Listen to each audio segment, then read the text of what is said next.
Great.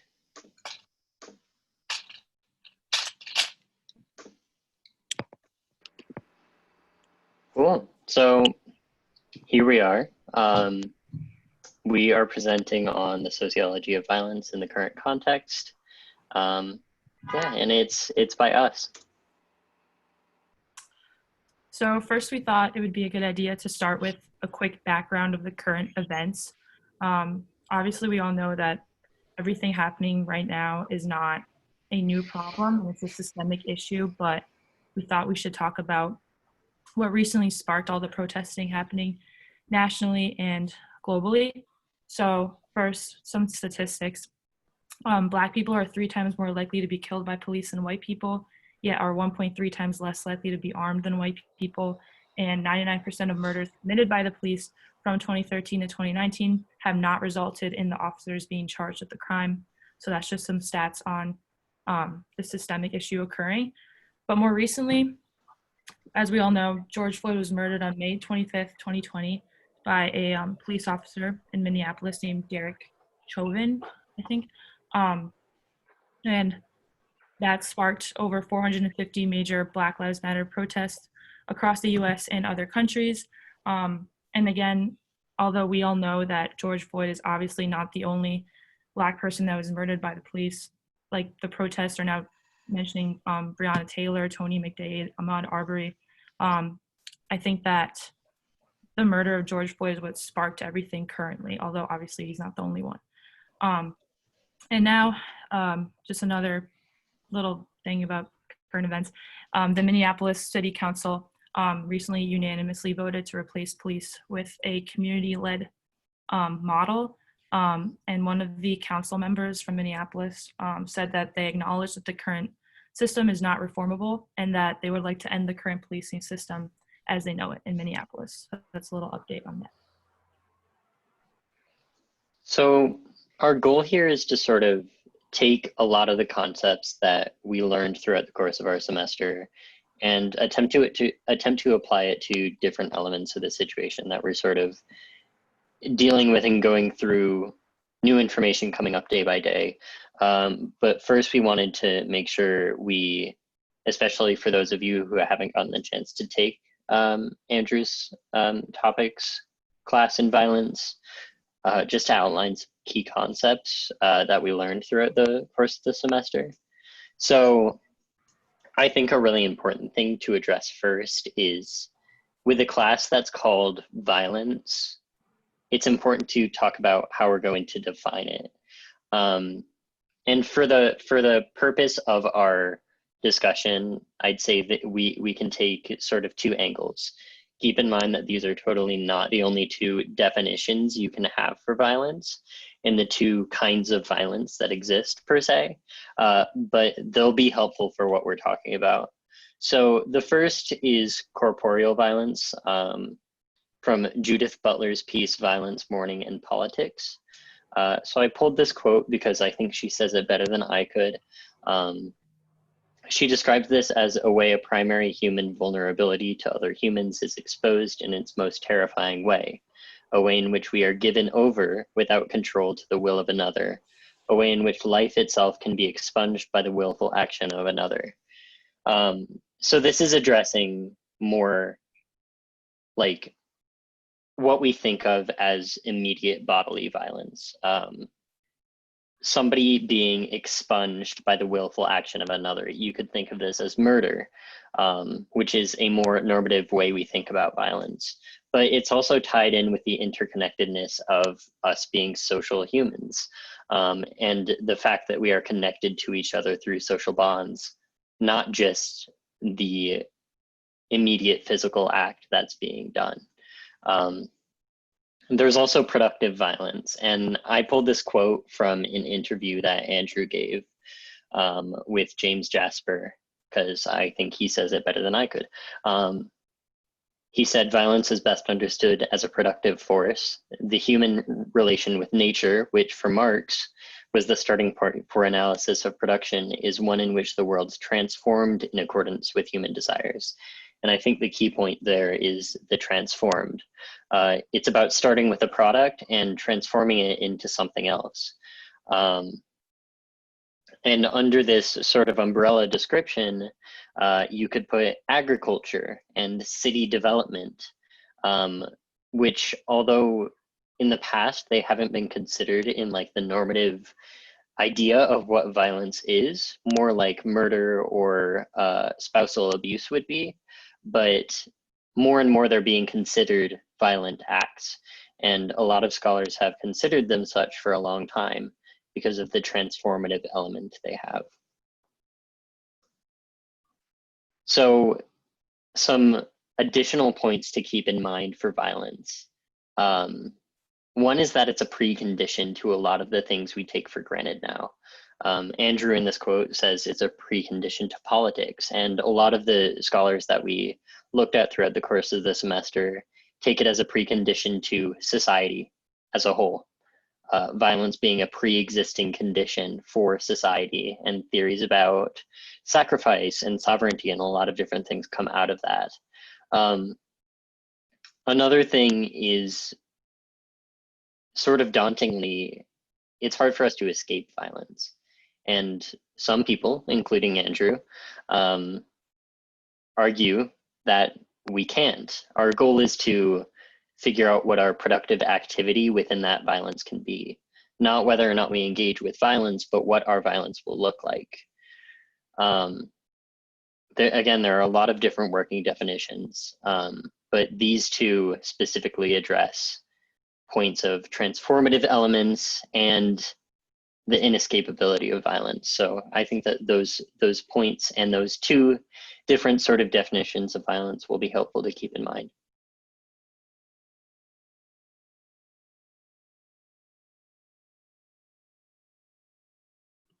So when we met about a week ago as a class, as a violence seminar, to discuss just the current events and how we wanted this whole gathering to look. But one of the things that Andrew pointed out as we were talking were that we could find specific instances of violence within this current context. So to break it down by sort of levels, as we can see, violence isn't it's not a monolith, even in these times. So the first instance of violence that was taken out was the actual physical murder of George Floyd, which of course connects with the prison, police, white supremacy connection, and now all of those work together to target Black and brown folks. A second instance of violence is the protest and street violence locations. Protests act as locations where the rule of law doesn't fully exist. And we can see that very specifically with the existence of the Capitol Hill Autonomous Zone in Seattle, where a group of BLM protesters, a very large group, have taken the area of Capitol Hill, where there was once a police precinct that was then abandoned because it is assumed that the police wanted to sort of goad protesters into burning the precinct. But instead, they took the precinct and the surrounding several blocks and turned it into an autonomous zone where they do not use police enforcement and they're trying out something new. Another instance of violence is, of course, the police responses to protests and street violence, use of force, including lethal. Cops are using, rubber bullets completely incorrectly and completely lethally, as well as the mobilization of the National Guard and the military, which didn't happen, I don't think, but mobilization of the National Guard definitely did happen. And then a fourth instance of violence, which is a little less direct, is violence on the end of the reporters, who are, first of all, presuming that protesters are acting irrationally, as if it is, or as if the riots are without a goal and without a method. Whereas we sort of, as violence and in social movements, understand that protests and other things of that sort, social movements, happen with rationality and for a purpose.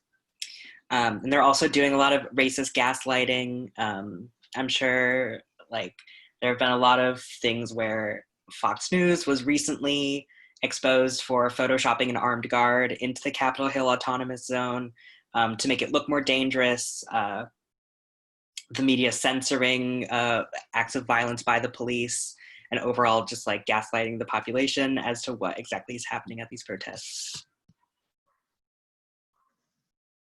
So we're going to move on to our theory application. And first up, we have an application of Judith Butler's Violence, Mourning, and Politics. And I'll say first that I'm going to propose a lot more suggestions of ideas than clear answers. And I think that ends up happening a lot with these theories. So within Butler's Violence, Mourning, and Politics, some of her key concepts are as follows. A big one is that she focuses on in this piece is grief. And you'll see this in connection with the corporeal violence definition that I gave before. She argues that when a person we are tied to socially is lost through death, through physically dying, our ties with them are severed, and a piece of what created our sense of self is gone. We feel a loss of some sort. But she says that we take those severed ties and we make new ties. She says grief and rage tear us from ourselves, bind us to others, transport us, undo us, and implicate us in lives that are not our own, irreversibly, if not fatally.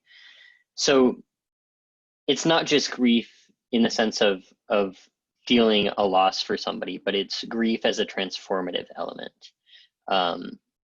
It transports us and undoes us.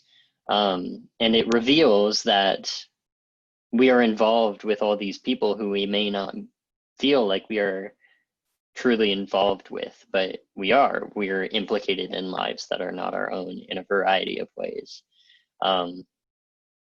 In connection with this is mourning, which she argues is the process of accepting that loss and accepting the fact that you will undergo change because of it. She says that these are key elements of politics, and I'll explain further how that connects to the use of obituaries as a tool of the state. She says that through these tools of giving somebody an obituary, you either acknowledge or don't the fact that their life is worth grieving. And if it's acknowledged, it's considered real. If not, then it's not.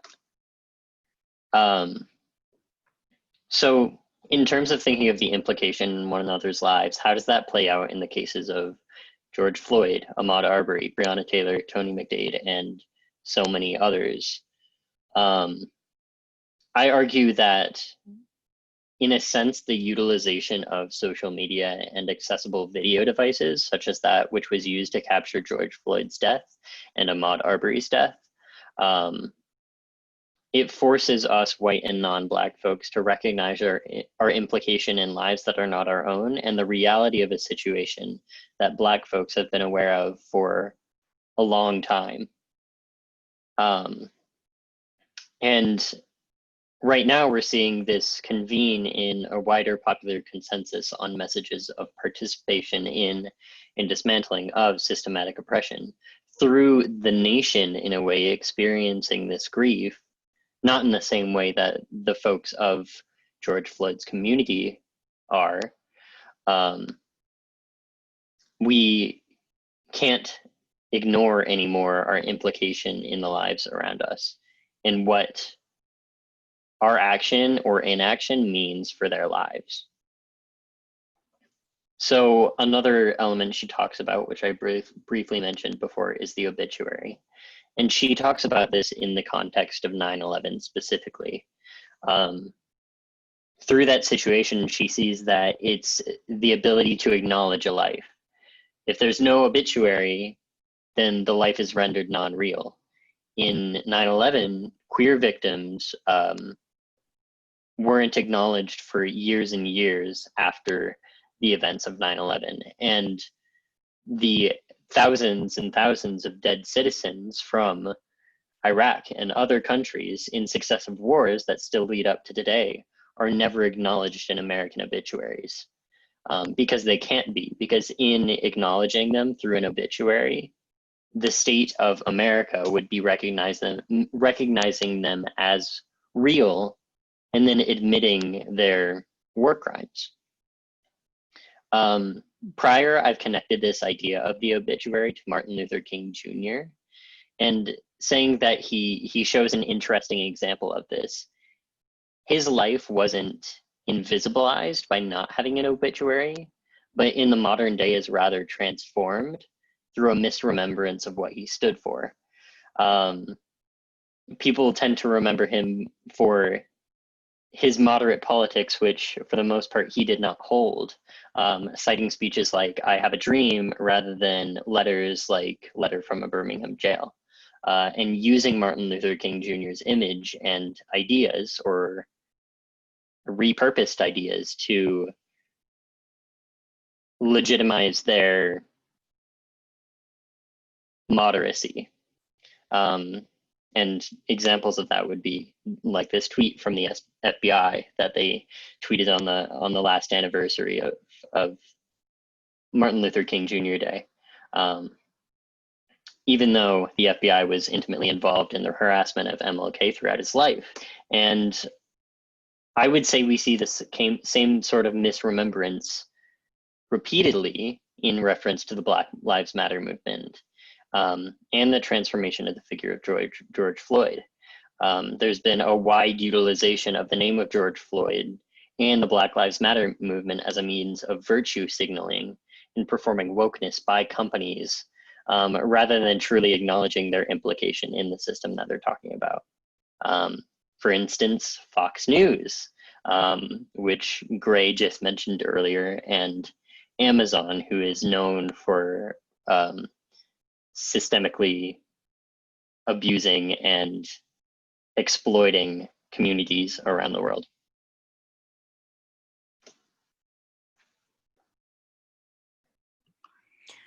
A different section of the class that we took, which was to analyze how violence has evolved over human history, which gets us to the theory of the periodization of violence. The violence has presented itself in these three different ways over time, beginning with sacrifice, moving to sovereignty, and then eventually developing into biopolitics. So sacrifice was a primitive form of human violence. It was preventative violence. So it was aimed to disrupt the cycle of revenge. In societies without a lot of distinction, that is, hierarchies, some folks are on the top and other folks are on the bottoms. If one person was to commit violence against another, there was no hierarchical reason why they shouldn't commit violence back. This became a cycle of everybody getting revenge on everybody else for every slight. And so because that was a sort of untenable issue for primitive societies, they focused on sacrifice as a way to channel all of the violence of their society into one person or person-like entity, which could be sacrificed and then have everyone let go of their vengeance, basically. So this sacrificial victim would have to be something near human, but not enough to be revenged. No one would have to take vengeance for this death that would happen. So it would be maybe cattle in a society that highly praised cattle, or they were super necessary for life. Otherwise, someone who was different than everybody else, who couldn't have somebody who was going to avenge them, someone who was different. Specifically, someone on the bottom of a hierarchy, or at the very top, as long as they were alone. And yeah, so they would be substituted for all of the violence in society and sacrificed, and that would end the cycle. Then sovereignty developed. This was the change from preventative violence to punitive violence. So instead of committing violence as a way to stop future violence, it was violence by the state in order to punish someone for committing an act of violence. This is where the judicial system comes from, and sovereignty, which sort of arose with Thomas Hobbes during the Enlightenment, is what influenced the creation of America a lot. So we have many of these concepts still running our society. In Thomas Hobbes' Leviathan, which we read, discusses the powers of the sovereign, which is absolute unlimited power over the commonwealth of people.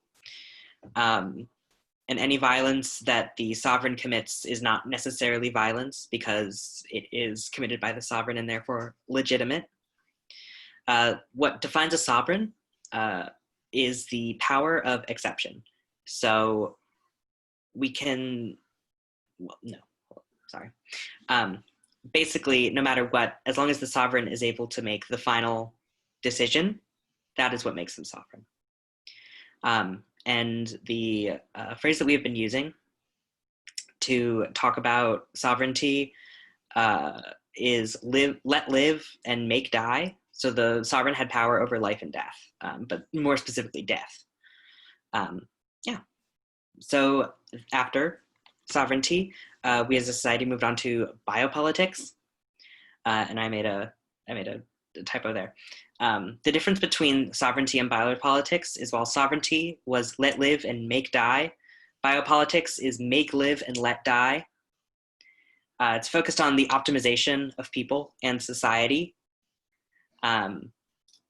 We also talked about the concept of the gardening society, which is that a group of people, or rather a gardening society happens when a society decides that it could be improved, selects a group of people or a type of people whom are essentially weeds in the garden and need to be removed in order to make that society better, and then are subsequently removed. And this ties in a lot with bureaucracy, sort of the system of power which allows terrible things to happen because it's so removed from one person. And yes, so it's many people doing little violences which amount to a big violence. And if any of my comrades have something to add in there, feel free. Sweet. Cool. So to apply the periodization of violence, of course we live, the period of periodization of violence, we do not live strictly in the period of biopolitics. It's all very mushy, and there aren't really distinct different, like we can't put a year where things have changed, but it's a pretty good way to navigate the changes. So to apply it, first to sacrifice, at a very basic level, we can see that hierarchies, of course, still exist in our society, unfortunately. No, yes, but Black folks, as the survivors and victims of distinction, they live in our society, unfortunately, at the bottom of the hierarchy that we have created. So if we were to apply a sacrifice lens to this, we could analyze it through that. But it's probably a little bit better to analyze it through sovereignty and biopolitics. The police act as mini sovereigns because they are essentially given the power over life and death without repercussion, or with very minimum repercussion. They are given, for the most part, the power of exception. And we can see that we do live in a society where we do have a sovereign who has the power of exception, for the most part. Although it could also be said that Trump, sovereign, is also undermined by folks in his own administration. He did perform threats of bringing in the military, but different people in the military complex did undermine that decision and didn't end up going with it. So biopolitics in the periodization of violence and applying it. Again, with the Gardening Society, it can be seen that there is a class of people who have been distinguished as okay to get rid of, folks who are optimized by not being around, and that is how the police are able to have this power over life and death. Of course, unfortunately, Black folks are being targeted by not only the police, but by other methods of systemic violence, which is, of course, continued by our system of bureaucracy, all of whom are individually complicit, and yet not entirely in control of systems like mass incarceration, the war on drugs, the school to prison pipeline. Yeah, if anyone has any comments on that.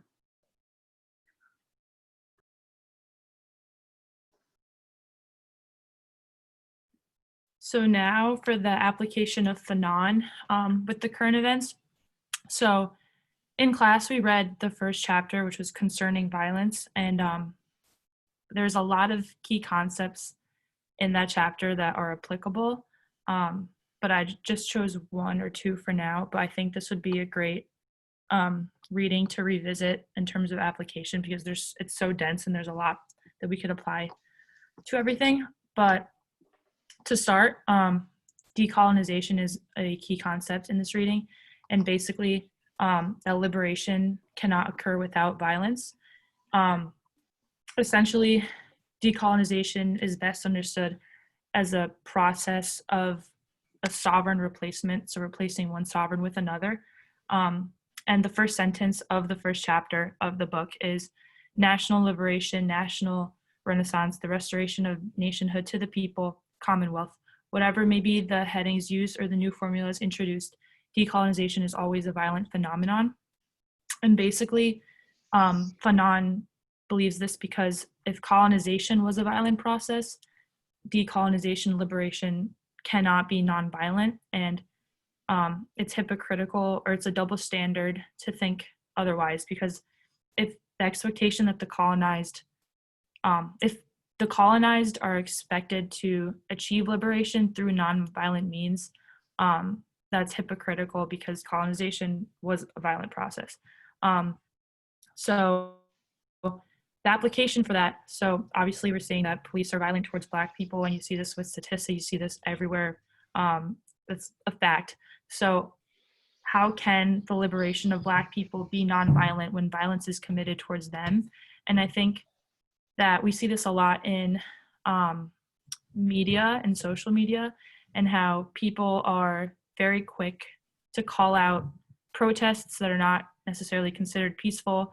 And the news will report on certain moments in protests that appear to be violent, but they're hesitant to condemn violence that police commit towards Black people. And if you go to the next slide, I found an obvious individual who does this. You want to click the things. So this person, these are some tweets. First one, rioting, looting, and now defunding the police. Sounds like the movement wants lawlessness, not quality, not justice, not unity. That's a real shame.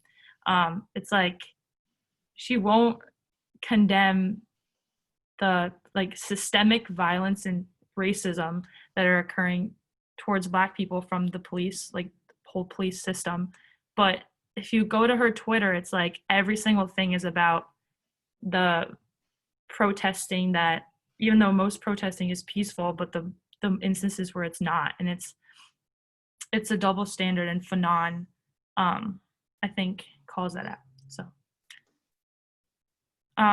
next reading, we read George Jackson's Blood in My Eye. He wrote this in the early 1970s and was dead soon after while trying to escape jail. And again, there's a lot of key concepts in this reading that I think this would be another great reading to revisit and just focus on. But I think one of the main points from it is that the book argues for the systematic organization of violence for the Black Power movement, and just being tactical with the violence and organized. So, and again, I'll touch on what I just said in a little bit, but another concept is the prestige of the state, and how the state operates on the presumption that people are overwhelmed by the state's force, the state or the government. And essentially the state relies upon an infrastructure that is indefensible. And if people were properly mobilized, so again, the systematic organization, if people were properly mobilized, the state would be quickly overwhelmed, and that would reveal the vulnerability of the state and how it's actually pretty vulnerable. And if people were to organize the violence, then the revolution could happen. So in terms of application, we see there's a lot of instances of this, but one that I found, an article, protesters in Seattle take over a 6-block area, and I know Gray touched on this, but the autonomous zones, basically locations where the rule of law is no longer upheld. And that is because of the protesters that kind of took over and revealed the vulnerability of the state. So that's a concept that I thought was really applicable. But again, there's a lot more in this reading. I think it'd be cool to give it a more in-depth read and go through all of the concepts in it. And just to am I audible? I can't tell. I am. Great. Just to echo that point, I think there's so many other opportunities throughout the things that we read through this semester. This was just a small sample of the things that we covered throughout the semester. Like more than 13 readings. And there's a lot there. But we're happy we got to share a small piece of it with you all. So now we have some discussion questions and next steps. Anna, I don't know if you want to talk about the next steps first and then move back to the discussion questions. Yeah, that sounds like great. Yeah. So going forward, I know we touched on this in the beginning of our discussion, but we think that doing presentations and meetings like this, maybe once a week or once every 2 weeks, would be a really cool way to continue to actively think about Black Lives Matter and all the current events happening through a sociological lens, and using the resources we have to analyze and continue to educate ourselves during this time.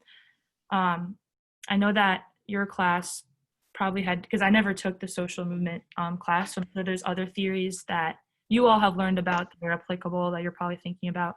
I think it'd be really cool to learn about those personally, and I don't know if you all would be interested in doing what we just did, but reverse.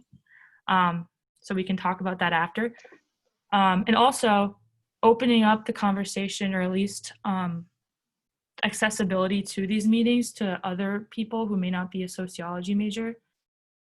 I'm not sure how that would look like yet, but we were thinking of facilitating meetings where maybe we read a reading, if anyone who wants to participate, and then we can meet once a week and talk about it, or alternate who does the presentation, or even just continuously recording the meetings and posting them just to extend the conversation and make it more accessible. And then Chris, you want to talk about the Google Drive? Yeah, so in talking about so many things and only being able to touch on them briefly, and the fact that there's a lot of readings that we didn't cover at all, I wanted to make sure we could provide you all with a place where you could look at any of the readings we had throughout the course of the semester and go through them if you like, go through all of them if you like, although that might take a while. So I put together a Google Drive, which if we would like can serve as sort of a file hub for this group. I have a folder in there with all of our readings from the semester. I'm currently making a folder with additional readings and resources just that I have on hand from a variety of different scholars. I think it would be really cool if some of you folks could put your readings from your class in there from the semester, and we'll also be making all of our PDF presentations available on there.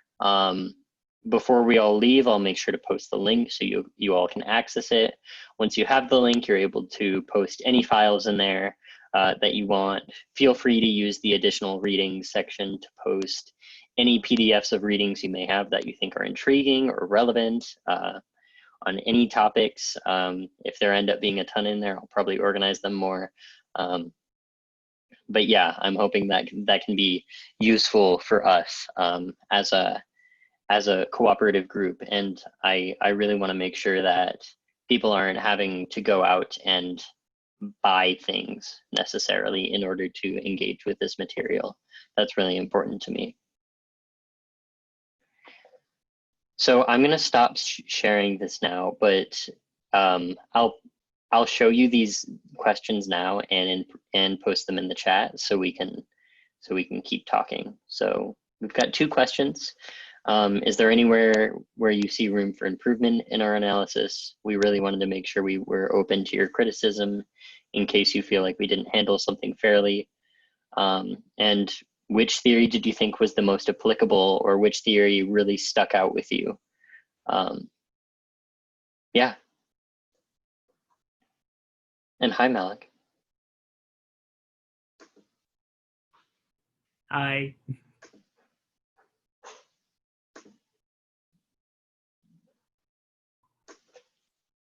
Should I go?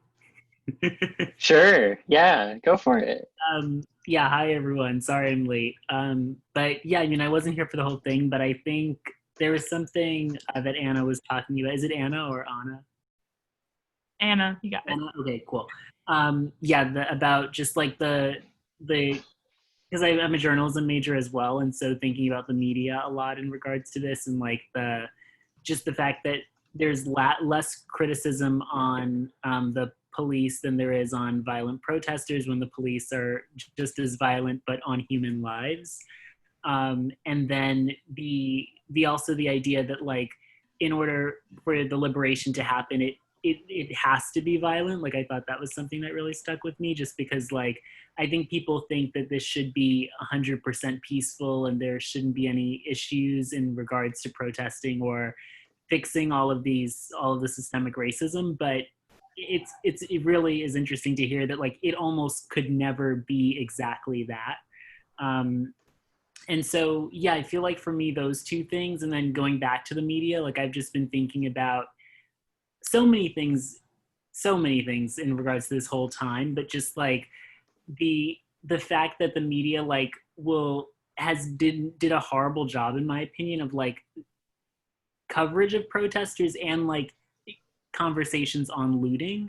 And I feel like they essentially like said that looters are bad, and it's funny how like all of a sudden that's not an opinion, like looters are just bad. And I'm like, isn't like this supposed to be so unbiased and perfect and impartial? But saying looters are bad, like they have a lack of understanding of why, like we spoke of in our class, that people like low-income people and Black people, brown people usually don't matter to the elite. So burning down, like the only way to get attention is to burn down a Target or something. And I think like I looked further into all of like the Target in Minneapolis and all of that, and they were actually like using that Target to specifically target, that's a pun by accident, to specifically like look at Black and brown communities and to like create strategy, because Target's actually headquartered in Minneapolis.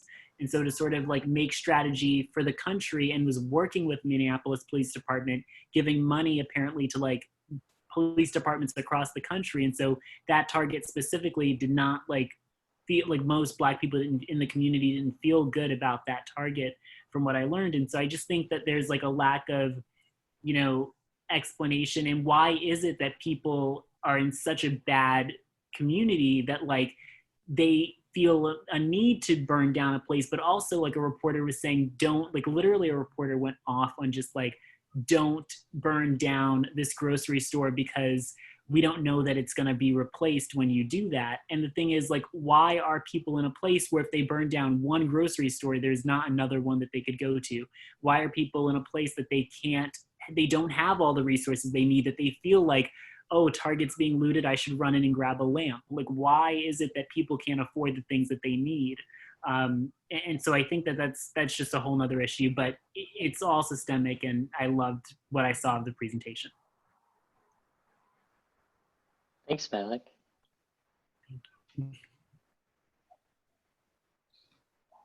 I can add to what Malik said. I think, first of all, can everyone hear me? Cool. Thank you for the presentation. I appreciate you guys putting that together.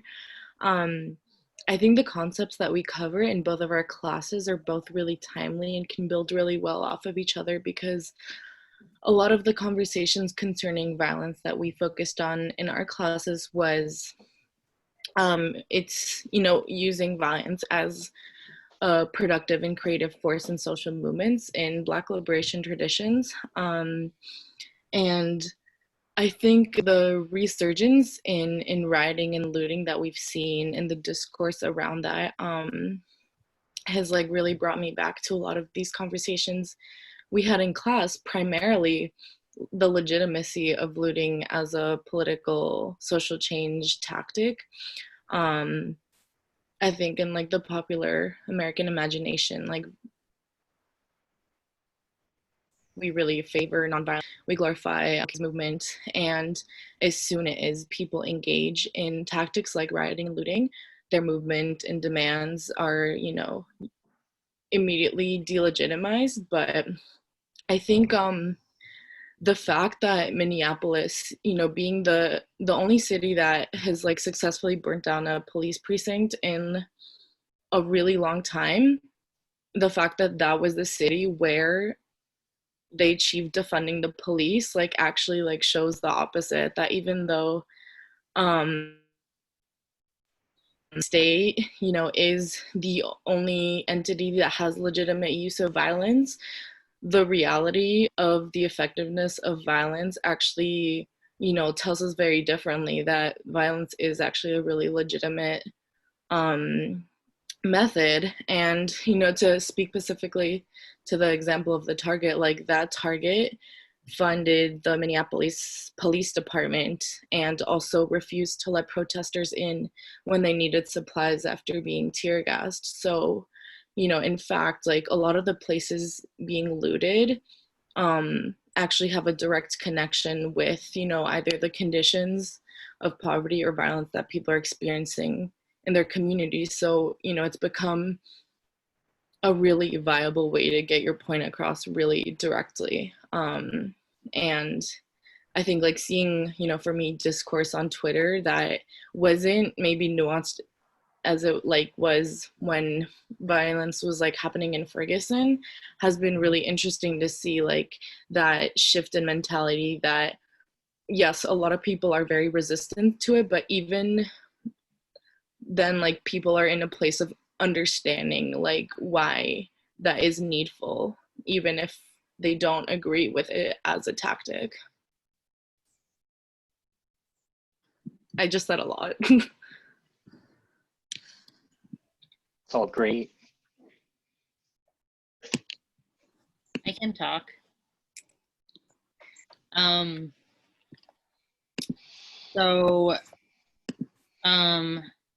First, I think that I would be interested in working with a few other people if they were interested in doing like a same thing for you guys, so that we can get some concepts to you from our course and give you a presentation of that as well. For me, this was really, I think for me, this worked really well because I had taken this class too before. So these concepts are actually, this is kind of a reminder for me, so that otherwise it probably would have been really hard for me to kind of grasp these things. I mean, not that you guys didn't do a great job, but just because they're large topics.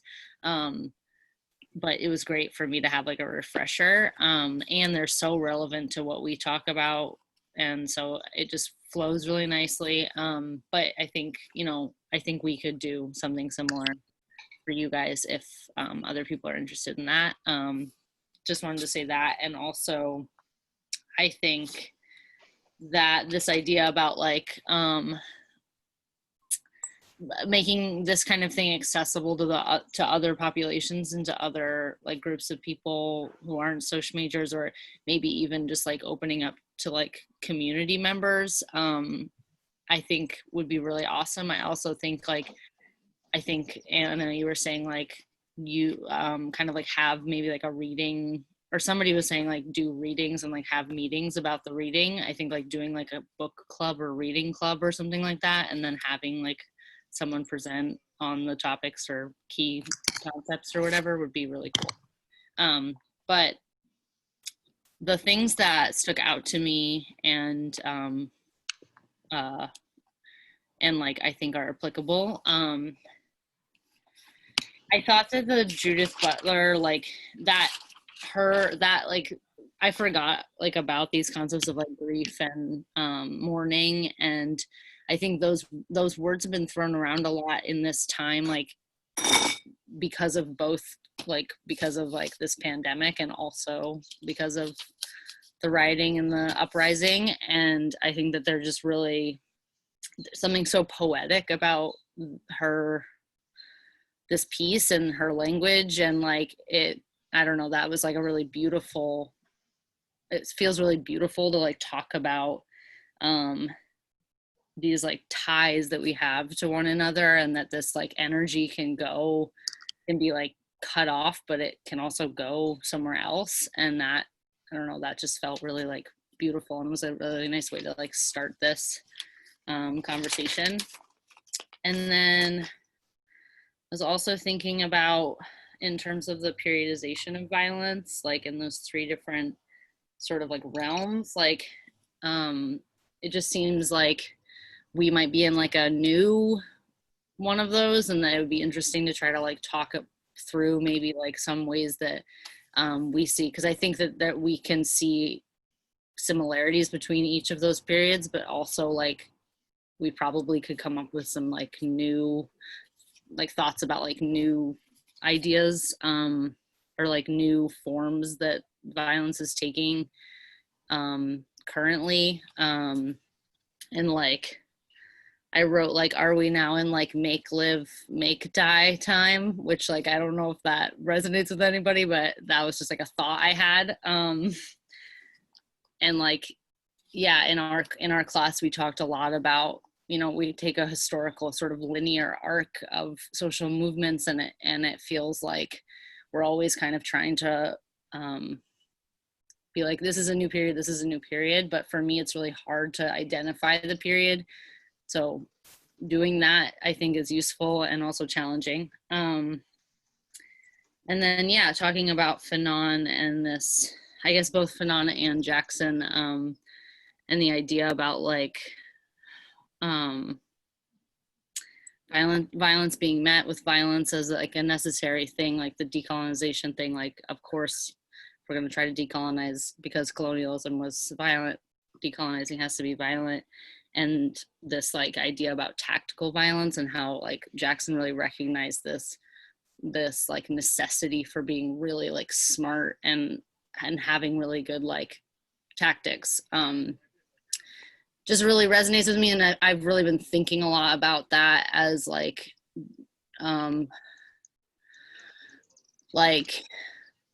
the social movements class left me basically being like, well, how are we gonna get creative and intelligent to meet the, unfortunately, the intelligence of the violence that we face from the state. Like, unfortunately, it is a pretty intelligent system at this point. And like, I just think that the sort of like hidden of the way that the forms that violence takes now is like in this really hidden way. And we're just like, we have all this new technology that is really like, it's just challenging, and we have to be really creative and smart about how we're gonna resist, and like what we're gonna do to like to meet the violence with violence that is like smart. I don't know. It's not articulate really the way that it's coming out, but like that's the feeling that I have right now, where I'm just like, okay, but we gotta get creative, and we have to be like really, on it. So thank you. Thanks, guys. I think your point about considering a possible new periodization is really intriguing. Like when going through the sort of periodization that we had, a lot of times in our conversations, we sort of just ended up deciding that we were in a conglomeration of all of them with like the base of biopolitics. Like a biopolitical system, which sometimes included elements of sacrifice and sovereignty, but like considering and imagining like what sort of violent system we're in now is, I think, something that's really worthwhile to look at. And like your make live make die idea seems really relevant, especially now. And specifically like what the white supremacist culture demands from Black folks, like demands that they live, but also demands that they die as well, like seemingly simultaneously. I think it's also worth it, at least for a minute, to think about, if we are presupposing that violence inherently exists in a society, that what would an ideal system of violence look like, in a sense? Like, what is the most productive? How should we go about being violent? And if we were to be, I don't know, like I don't know, just like, how should it look? I'm always interested in that.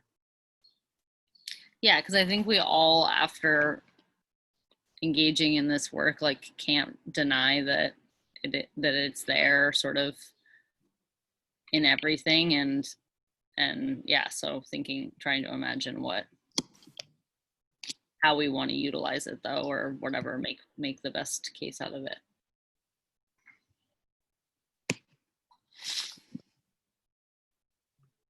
Yeah, kind of going off of that, I really like just that basic like assertion kind of stuck with me throughout the entire presentation. It's like I feel like a lot of us try to convince ourselves that like we don't have to like participate in violence, and like that we can just kind of be separate from it. But like I feel like it's just become so normalized. And the idea of like agriculture, for example, I thought was really interesting.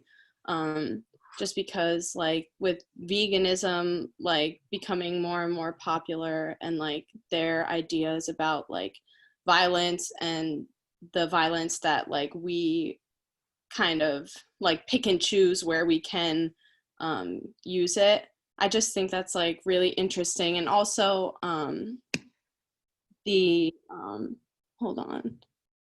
George Jackson, the fact that like this idea that if we were to like organize our violence and use it in a more productive way, that the state literally would not like be able to defend themselves. I think that just like really makes a lot of sense for me, with like the reason why like there's this like false narrative of protesters and like their means, because like it's all just like to protect the current system that we're under.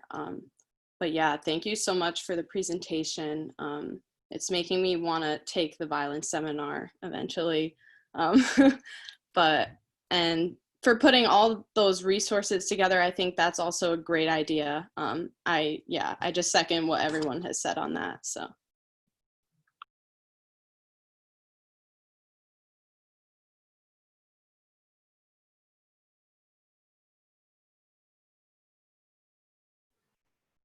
One of the things that struck me listening to the presentation was, I guess, similar to what people have pointed out about the indeterminacy of the kind of historical period that we're in with respect to violence.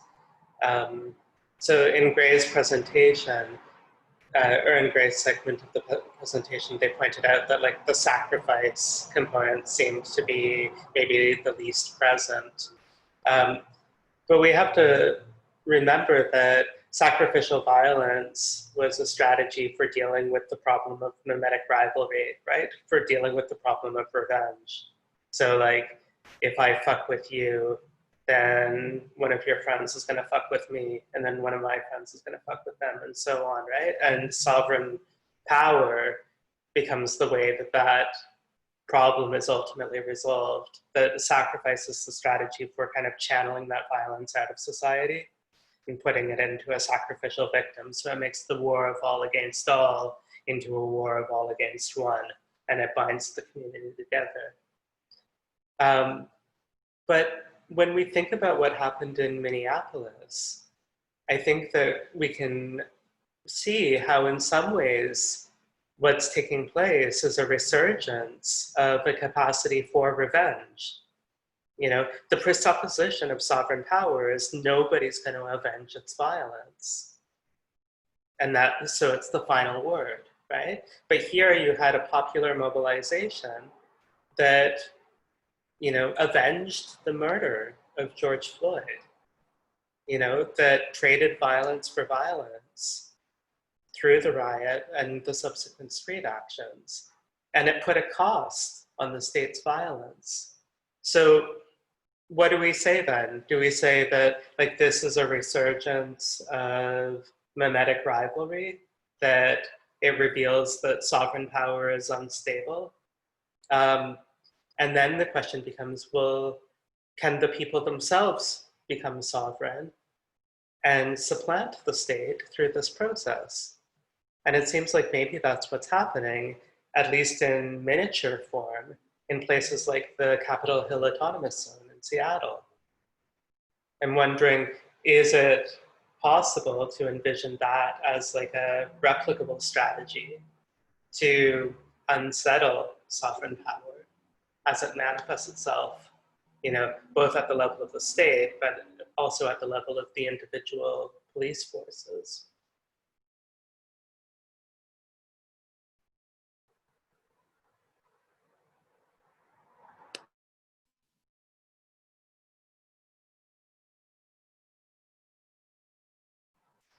The only other thing I'd add before kicking it over, I guess, is, you know, that within the social movements class, one of the ideas that kind of connects with this really directly is the one introduced by Francis Fox-Piven and Richard Cloward in Poor People's Movements when they talk about negative sanctions, right?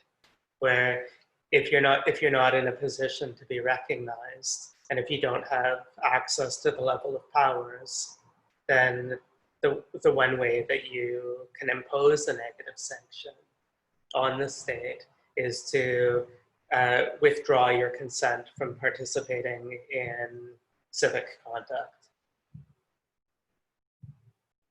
So it might be useful to see people try to connect those ideas.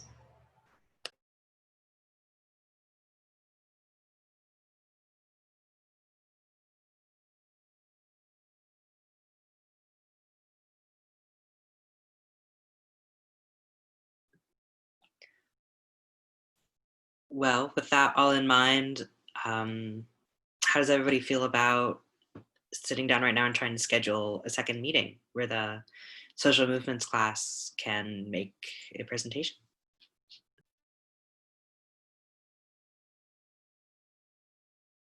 Yeah, it sounds good to me. Great. So I'm interested, does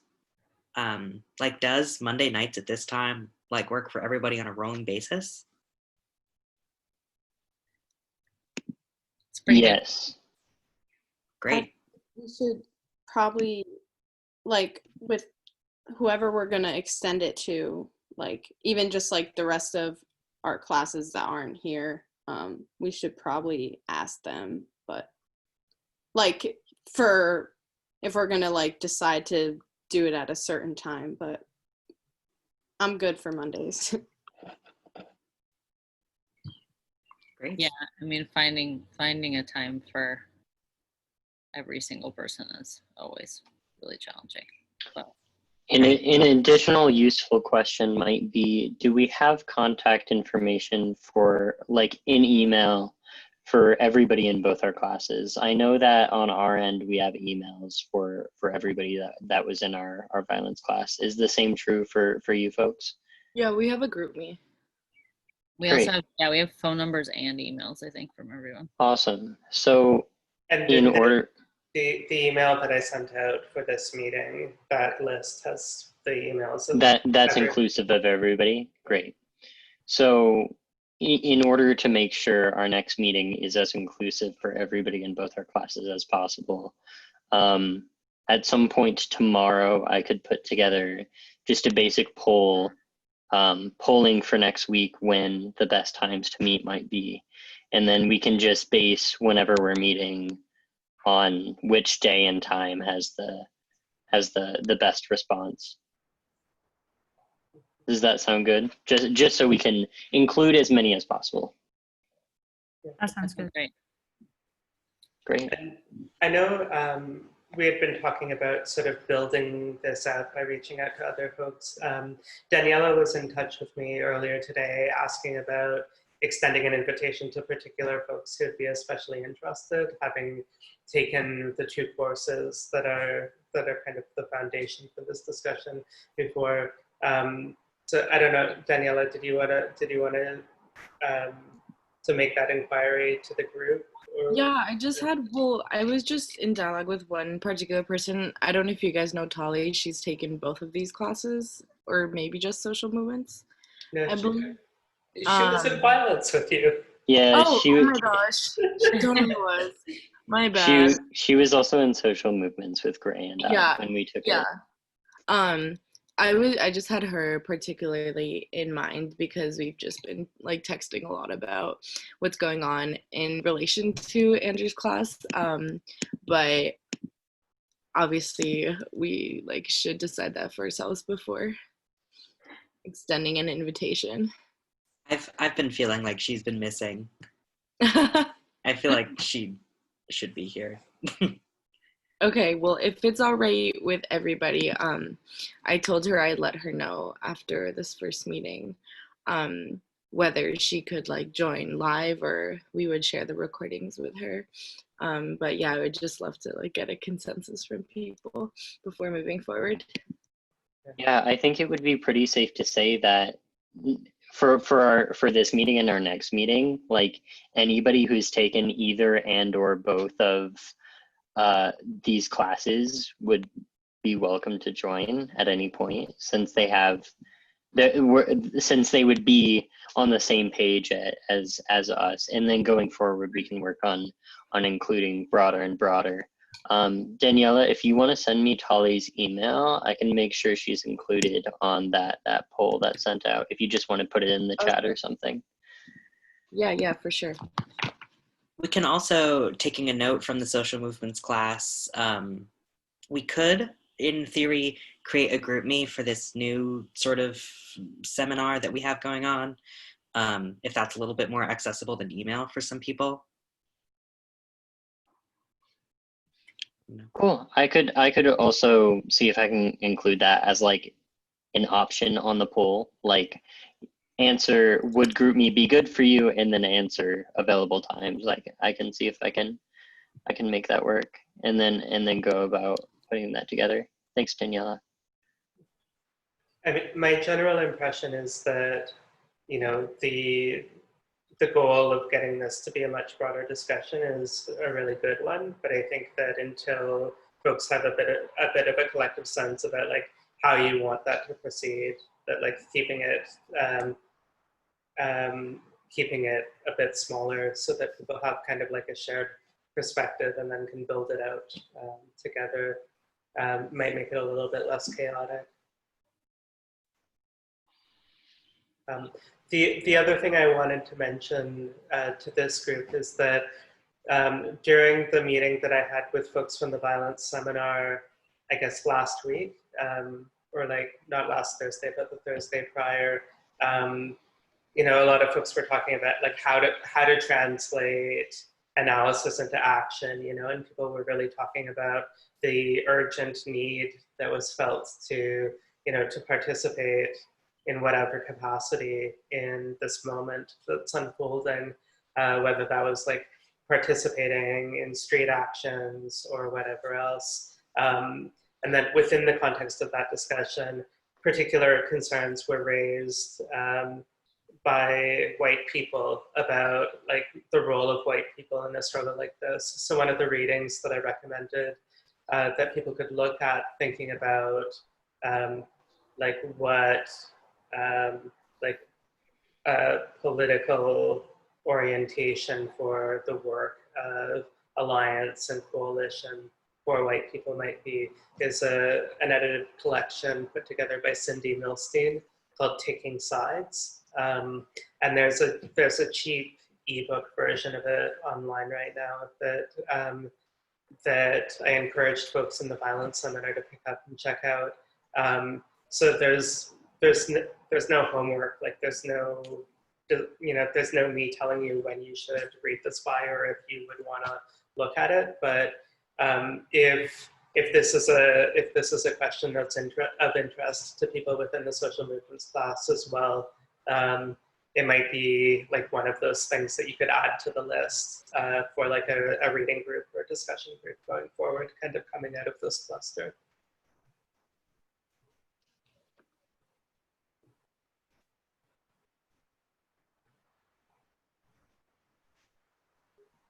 Anna, as our organizer, do you have any words of wisdom, final thoughts? I thought this was really awesome, and thank you all so much for coming and participating and wanting to create your own presentation. I'm super excited to hear it because I never took the social movements class. And yeah, I'm super excited. So thank you.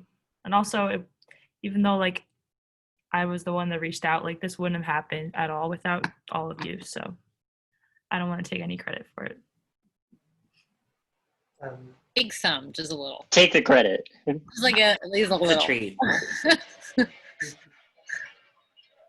And then two final things on my part. I hope that you all make use of this kind of like group file opportunity that Chris is setting up to, you know, to post like news articles and stories like as the uprising unfolds, as it starts developing. One of the things that the students in the social movements class started learning how to do was like to create event catalogs, you know, to begin mapping dynamics of movements as they develop. So, you know, if people are just kind of like creating a catalog of stories about like movement developments, that will be really useful to creating a kind of comprehensive catalog of like those events as they unfold. And then the final thing is I'm pretty sure it's coming out tomorrow morning, but I'll have a new piece in the Boston Review tomorrow sort of about this moment and like what's happening in terms of like politics and violence, Black freedom struggles in the context of the pandemic and so on. So I'll be sure to share that with this group when it comes out. Kelly, did you have the link for that timeline that you sent us? Would you post it in the chat maybe? I can post it in the chat or I can put it on the doc. Yeah, please feel free to put anything relevant from your class or from your life or anything that you run across on there. That's totally what it's for, to gather as much information as we can for this group and for whoever happens to join us in the future. I've seen resources like the the master Google Drive of Black radical texts that that Daniela linked, and like just seeing people utilize the like seemingly like normal tools such as Google Drive for like these great purposes is really exciting. And I'm like, I know how to use Google Drive, so I can do something. So please use it.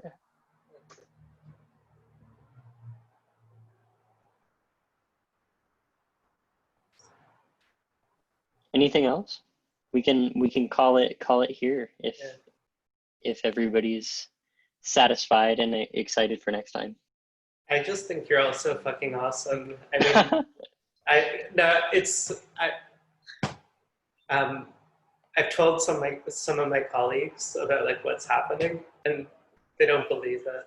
So, and I'm just like, I'm so touched that you feel like this is a good use of your time, and I really can't wait to see how this discussion develops. Thanks, Andrew. Thank you, Andrew. And thank you, everybody, for organizing. Thank you, Anna. Thank you, Anna. That was awesome. And thank you, Chris and Gray. That was awesome. Just to be clear, are we going to do every week or every other week? I don't know if we established that. I think we can figure that out as this becomes sort of more of a regular thing. We certainly don't have to commit to anything yet, because this is so early, and also individuals certainly don't have to feel like they're committed to something more than they can do or they would like to do. Sounds great. I just want to encourage people to be mindful of the fact that history is moving very quickly right now, and already the uprising has a very different social character than it did a week ago. And that within the context of the language that we used in the social movements discussion, it's kind of shifted from intensive bifurcated contention to something that's much closer most of the time to the modern repertoire of action. Right. To a much more mediated character. And as a result, the initial kind of concessions that the state was making that included recognition of the need to defund the police are now in a state of like mediated negotiation, where the terms of like what does that mean, you know, are like reframing the discussion. So we're in a kind of volatile period, and I feel like if it's possible, you know, meeting more frequently on a regular basis would be better to just kind of keep track of those dynamics, to figure out what's happening in real time, and also to create opportunities to respond if we feel like that's appropriate for this group. Yeah. So I will use that list of emails we have to get something out, probably late tomorrow afternoon, gauging people's availability. So keep an eye out for that.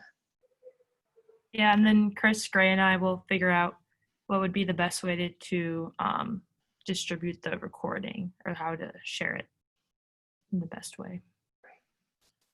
So we'll let you know. Okay, out of here. Great to see you all. I have to run and finish homework. Bye, y'all.